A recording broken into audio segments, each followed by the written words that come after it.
Hey y'all, welcome to the channel. Thank you guys so much for hanging out with me tonight. I have been thinking about this series the last few days because I haven't had a chance to watch it. So I'm so excited to sit in this chair and get into another episode of this amazing series with you guys. So let's dive into episode 6 of Band of Brothers. This one is titled Bastogne. Don't forget, like the video, subscribe to the channel, turn on your post notification bell, and if you guys want the full-length watch-along, or if you want to check out the exclusive content that is on the Patreon After Hours tier, that link is down in the description. Also, if you'd like to see my life outside of reactions, my link for Instagram is down in the description, and it's gonna pop up right here. But for now, let's kick back and let's get into another episode together.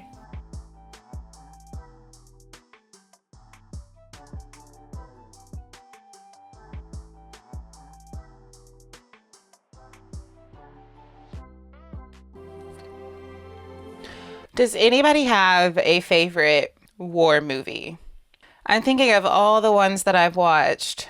And I know this isn't a movie, but I feel like this series would instantly take the cake for me because we've gotten to spend more hours getting to know more about these heroes and know more about these men and more of an in-depth look. So I know it's not a movie, but I would put it up there as one of the best. I also really liked the movie with Tom Hanks, Saving Private Ryan, and I really liked Platoon and Hacksaw Ridge. Oh, Hacksaw Ridge, that one, so good. And then, of course, Glory holds a really special place in my heart because I told you guys my grandfather and father were military, and they were both black, so of course, Glory was a really special movie to me. Oh, it was one of the best as well. And the cast was phenomenal. But I would say the movie that made me feel the most compassion was Hacksaw Ridge. When we left we didn't have enough ammunition. We had confidence higher military authorities would get to us. We were dug in on that ridge. Stone were down around 1 round per man there for a while. I like him. Supplies into us, they missed us and dropped them to the Germans. And they were going to taking them out. He said, "Get my wristwatch up." Even today, we go to bed and my wife will tell you that I'm glad I'm not in Bastogne.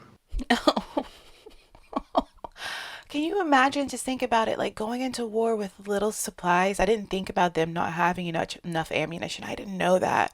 But still, like, having to go and fight knowing that you may not have ammunition. And for me, when you watch war movies and they're in the cold, to me, it looks the most miserable. I don't handle the cold well. So it adds another level of like how tough they had to be, like how mentally superior and strong that they had to be able to do this. Because a lot of us we wouldn't survive. We'd be in the fetal position. The cold is just something that I wouldn't know how to handle. And I feel like I'm a pretty tough cookie. I'd fold.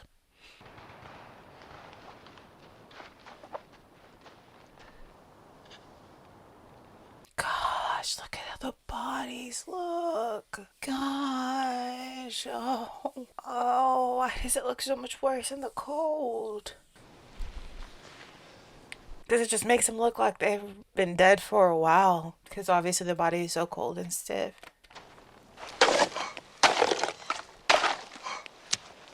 Gosh. Just trying to pull it together to shave.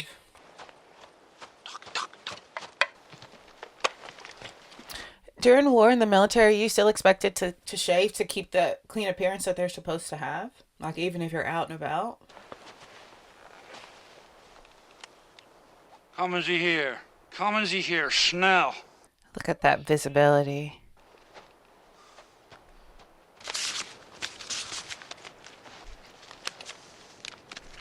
Doc, bandage. Take him back to regiment. Gents, y'all know General McAuliffe? We've been taking ground in one position, General. Now it looks like a standoff. We're digging in on the edge of the... We're taking a lot of hits, and we have no aid station. We have no winter clothes, and we have little or no ammo. They have no winter clothes. You got anything to add for General McAuliffe? General, I took a walk on our line at about 0. Couldn't find the 501st on our right. Sir, we've got some considerable gaps in our perimeter. Close the gaps. Good. This goddamn 1st Battalion just pulled out of Ford. Tanks, artillery, got no back.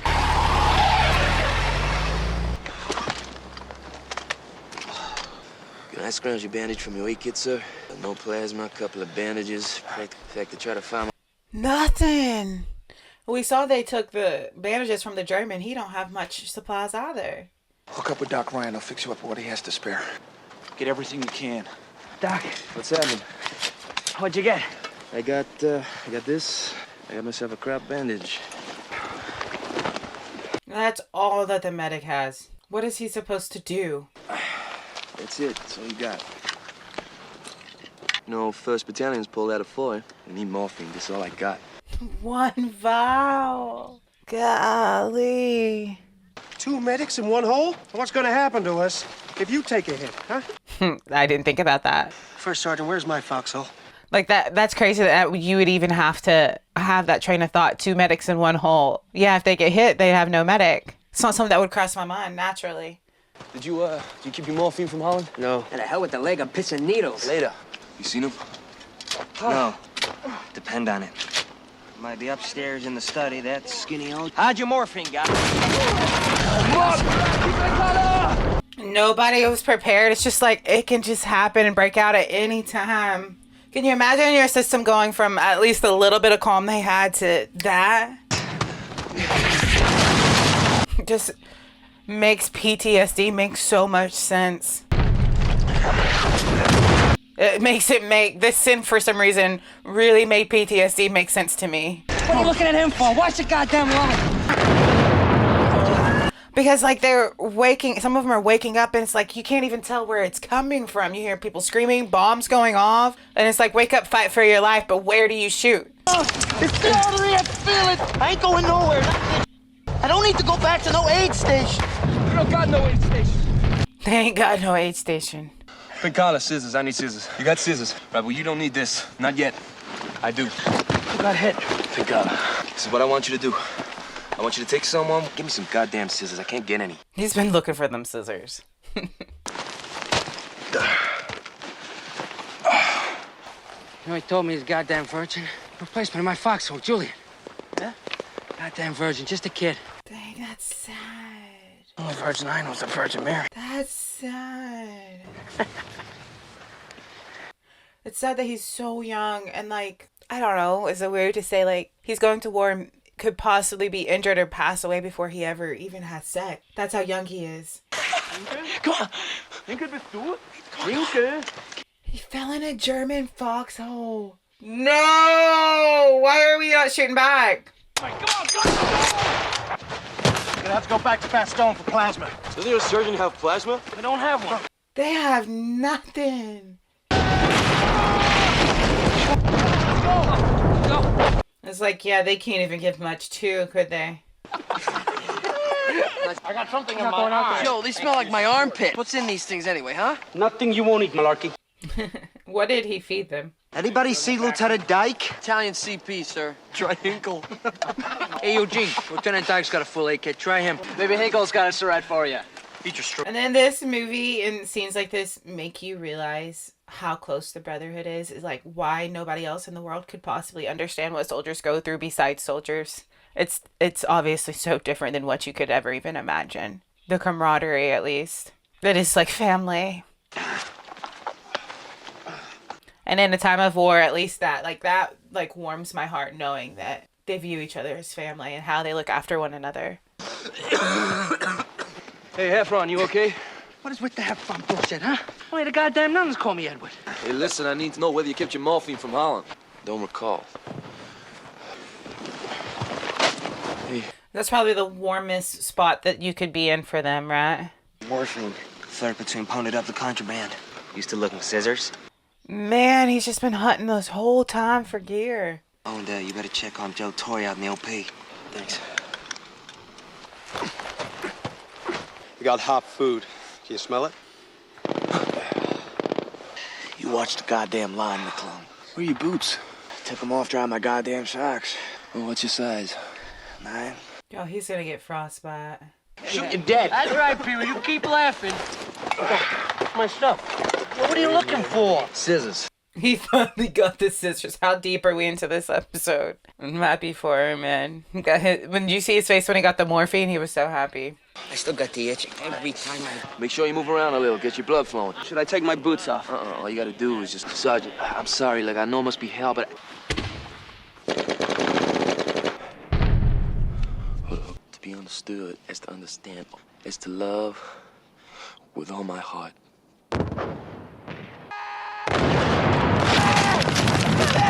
I don't know. I find this episode so interesting because we're kind of like going through the eyes of the medic.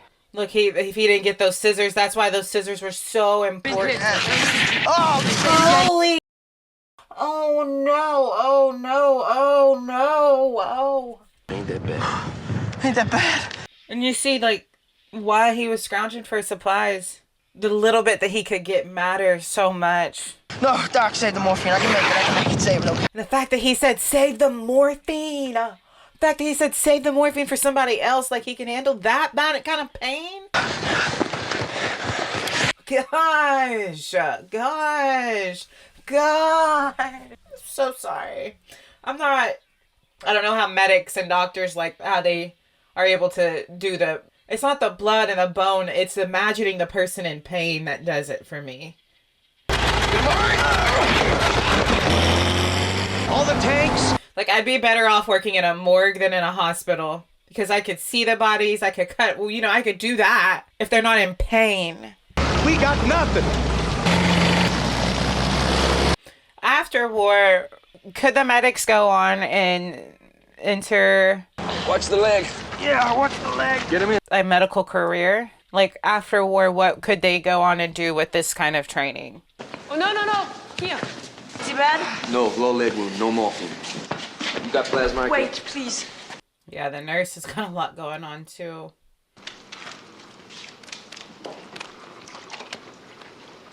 Hey, what's going on here? Why ain't these men evacuated? Why was he watching her like that?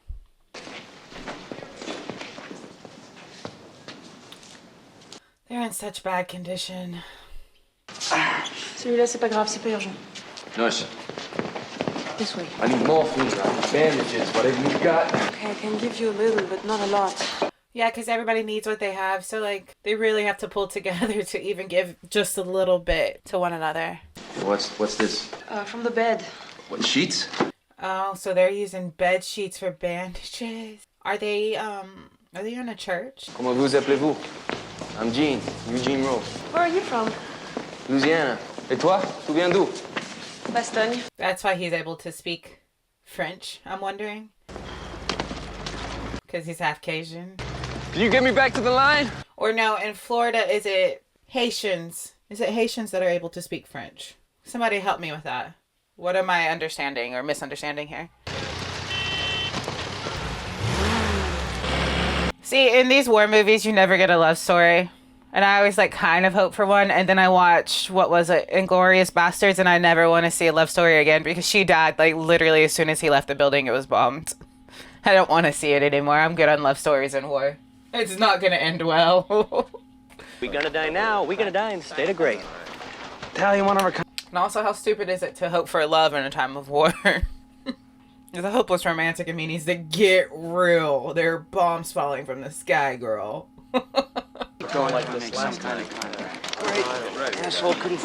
I think I just want to see it because I'm like, imagine falling in love with like a tough ass soldier. Like, every girl wants that. Let's move out. Tactical columns, gentlemen. It's a combat patrol. Why don't you stay? I fall in love with a soldier one day. I'm not watching my back. I'm skipping through life just happy. You can watch make sure we know where all the exits are. You can watch my back. I'm just gonna float and feel safe.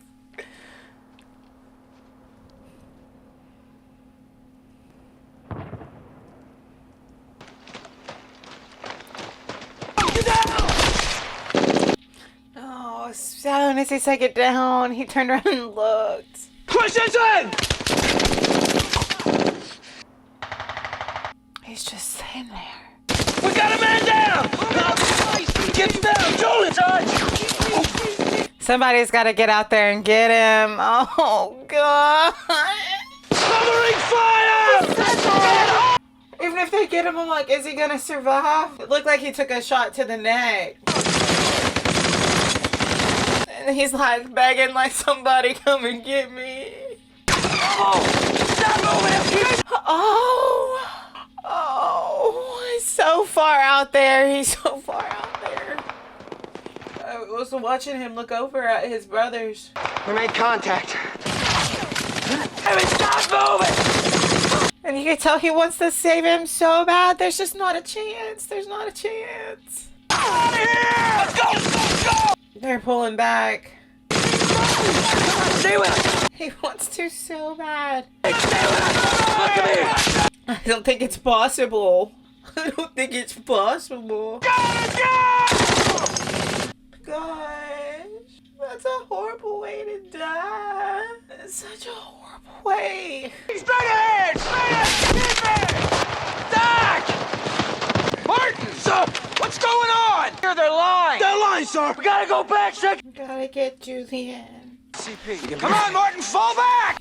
Is Julian the really young one too? Oh, they're all really young. Let's go! Martin, get him up! Move up! Doc, now! Move! It's like the medics' only option was morphine and bandages. Morphine and bandages. But considering how fast they have to move, that makes sense that that's all they can do. We couldn't get to him, Captain. We couldn't get to him. I mean, they wanted to get to him, but the line of fire was right in between them and the body. It was right there.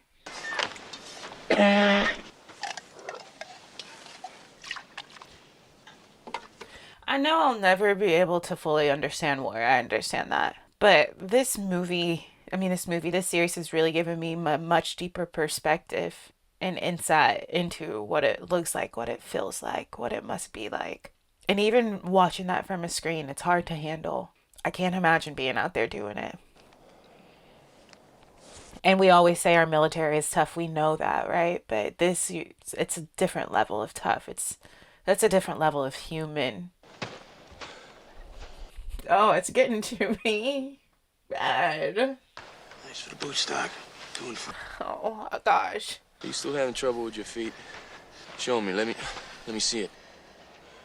Because, like, watching that guy die and knowing you have to leave him, it's like what you have to try to be numb to, but you know they're not numb to. So it's something they have to learn to have to be okay with just to be able to make it another minute in the day. If it turns gangrene, you could lose it. I ain't coming off the line. Well, you gotta stay dry. Change socks every day and dry the wet ones around your neck. Working on it. That's all they can do. Oh, you seen Heffron? Why? He ain't in his hole. And I don't want it to seem cowardly, but, you know, when they get these opportunities, like they're injured, you know how many of them we've heard just in this episode alone be like, I'm not getting off the line. I'm not going back. I'm not getting shipped back. It's like you would think in these conditions they would welcome it, but this means so much to them. This matters so much to them that, like, because they're men.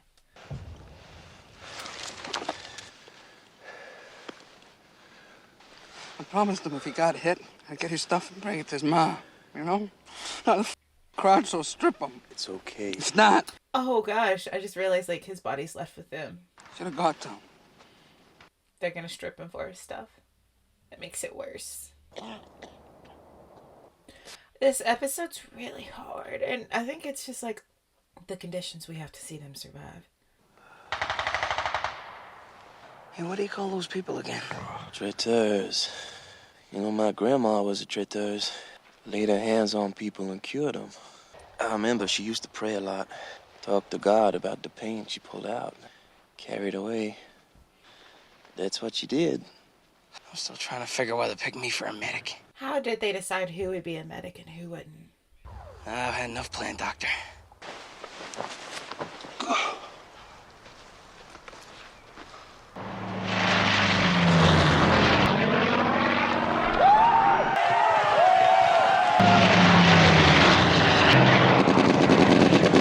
Wait, what was that about? Why was it celebration and then all of a sudden they're getting shot at? Cease fire! Cease fire! Sergeant, I don't understand. It was their own plane. I don't understand. Let's drop, come on!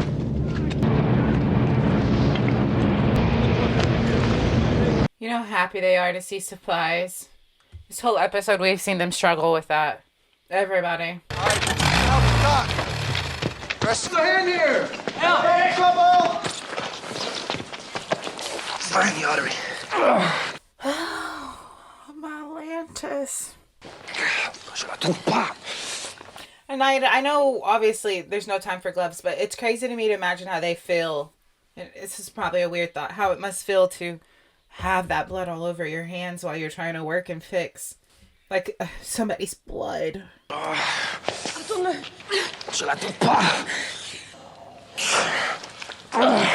y'all. They tried so hard. They're just like, nobody said a word. They just like, he's dead. They knew he was dead.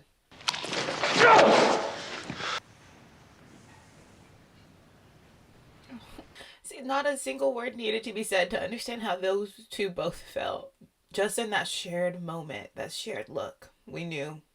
Where did she come from? The black girl. The Congo. How'd she get here? Oh, he was looking at her funny earlier because he didn't understand how she got there. What? Your hands. You're a good nurse. No. I never want to treat another wounded man again. But your touch calms people. That's a gift from God. That is a gift from God. God would never give such a painful thing. He would. He would give that gift for sure to the right person. Nerd! We need some help over here! Oh, that isn't. And you know it's never ending for her. You know they're just coming and coming and coming. But what he said, I do believe, and I do believe that there is a gift. There are certain gifts that we can all carry. When he says that her touch, it calms people, I 100% believe that there are people out there like that.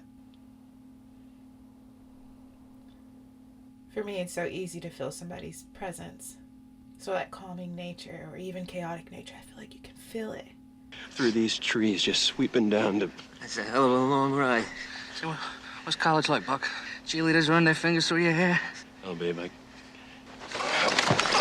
Hey, stop. Gosh. And then again, you understand the PTSD because just somebody walking behind them, they have to turn around and be ready to shoot. They have to make sure it's not somebody, one of ours. One's called me Edward. Is that right? You don't look like an Edward. I know we've seen plenty of episodes with lots of harsh battles, but this one feels the hardest. And I think it's because of the harsh conditions. That would really test the human spirit. It's gonna get busy, pal. Sounds like it's about to get busy. Gosh, can you imagine hearing that rumble come up?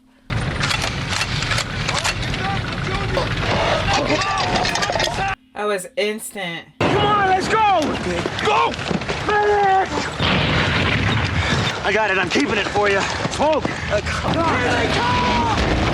And it's right when they're pulling up.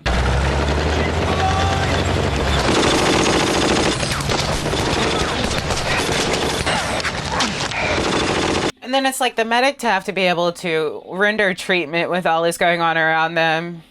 Shows extreme focus in a time of pure chaos and anguish.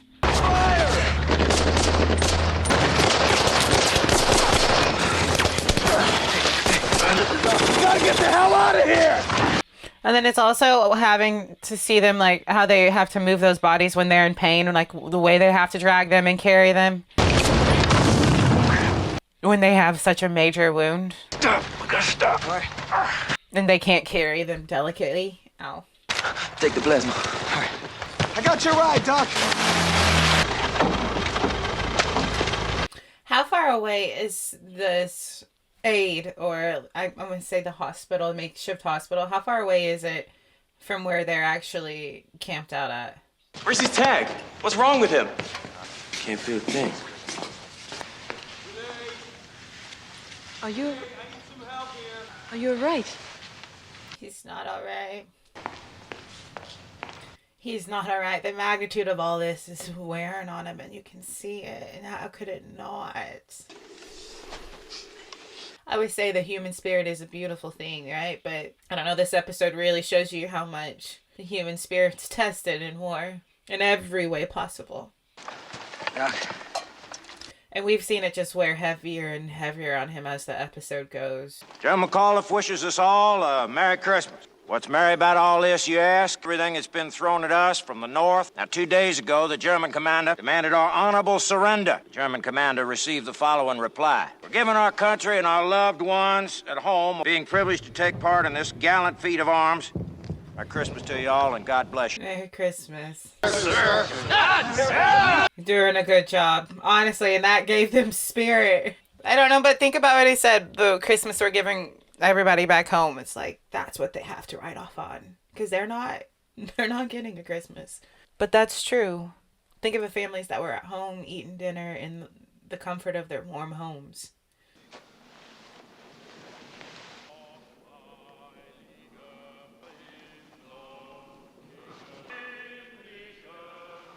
My father was stationed in Germany, so he knew a little bit of the German language. I've heard it spoken a little bit. But I never thought it was a pretty language, I'm going to be honest. But hearing them sing that Christmas song, it's actually kind of pretty. She's finished with me. Oh. Yeah? Yeah. It's the time for Christmas, huh? Man, I don't like her. Don't like her. He'll know her. He's out in war and you might be the only thing keeping him going and they're done with him. Means fine tobacco. Where the hell did you get those? Gotta thank jolly old St. Luz. I'm so happy for that. That is their Christmas present that year. Here you go, Pink. I am shaking so goddamn much, I feel like I'm dancing. Frank, what are you doing? I know that cigarettes are like the only thing of comfort and they weren't that bad to them back then, but I wonder how many soldiers came home as cigarette smokers. Because like that's the only relief that they could possibly have sometimes. And you know that in those conditions you would take whatever relief or whatever like small moment of appreciation you can. What's in the See, again, small moment of peace, boom, just like that. Ow! Come on, get up! Okay. Oh, my hand! God damn hand! Oh, Jesus! Bro. He's seen so much. He has seen so much. It's giving him pause. Stay still, Harry. Tourniquet. Oh, tourniquet. Oh, gosh. I got morphine in my pocket. Give it to him. Get him up. In his own blood wrote M, so they knew he had morphine on him. In his own blood. Oh, wow.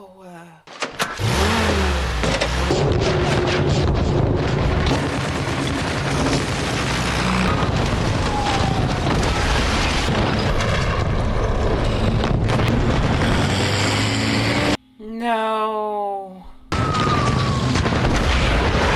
No. Oh, I'm hoping for the best, but I'm so concerned. Oh.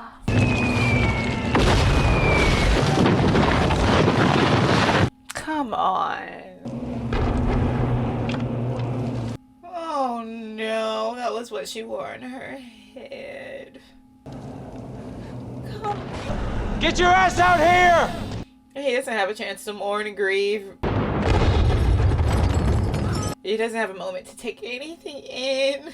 It's just like, they're gone, come on. Remember, she said she just came to help. She just wanted help. I don't know why I hope for anything good in shows and movies like this. I don't know why. I don't know why.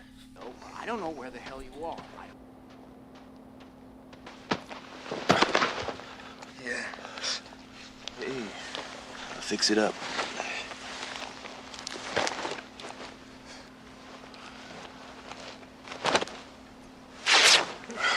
Oh, I thought he was gonna keep it because... Call me babe. I did? When? Because of how much he cared about her, but she was there to help. He's gonna use it to help somebody. Yes, I did. Baby. That's the goddamn right. But is it kind of beautiful that even after she's gone, just the handkerchief she wore on her head is being used to help somebody?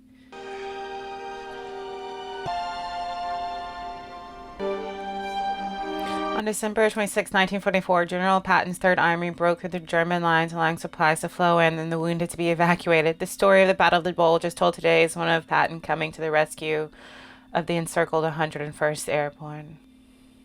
No member of the 101st has ever agreed that the division needed to be rescued.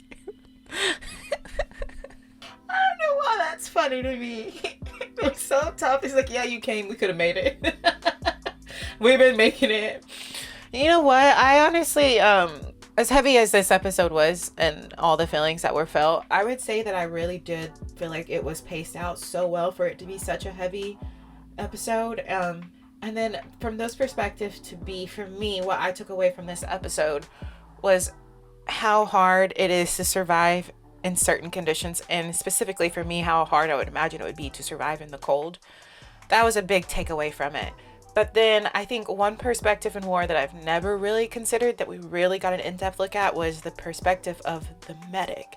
And I think that they did a really good job just introducing us to the soldier, but to see like the conflict that he felt and all the things that he had seen and all the people that he had met along the way, the wounded, the nurses, everything that he was doing. I just think that they paced it and they gave us such a unique and crucial perspective on what the life of a medic looks like, because it was just so hard to imagine having to see all of that happening, but still like have to buckle down and save lives. Can you imagine having to save lives with little to no supplies, the way he had to walk around and like literally scrounge for it, the way you have to run out into battle to get these soldiers to help them? Like, it was just something that it's so important in war, and it's something that I myself had never witnessed or truly thought about. So it was a really eye-opening episode. And although we've seen a lot of episodes with a lot of casualty, a lot of blood, and a lot of loss, I feel like this one might be the deepest that I've felt. And it was more just so the human connection through it all, of course, through brotherhood, which we've seen throughout the series, but even him with the nurse and him with the soldiers and how he felt, like what was all weighing on him. It was a very well done episode. And what are you doing? Did you have something to say? I don't like that. I don't like that. You stay still, sir. Y'all know how I feel about robots. I'm sorry. I didn't like that. Don't do that again. You keep those little feet wheels still. I got me my head on a swivel now. Like I'm in a foxhole. But this time I'm fighting the robots. It was a really great episode. It was so much fun to watch with you guys. Well, not fun, but it makes the experience a little bit different knowing that I get to sit here and do it with you guys. I don't feel so alone and as emotional because I know I'm experiencing it with y'all. So thank you so much for hanging out with me tonight. We will get to the next episode soon. That will be episode 7. Although this is a phenomenal series, it's a heavy one, but I'm so appreciative to be watching it. And I think that so far they've done an amazing job with it. It's made me feel all kinds of ways, and it's made me think in a different way that I would have originally thought coming into this. And I think that's what a good show, a good series, a good film should do. So can't wait to get to the next one. Thanks for being here for this one. Don't forget, like, subscribe, turn on your post notification bell if you guys want the full length watch along or the exclusive content that is on Patreon.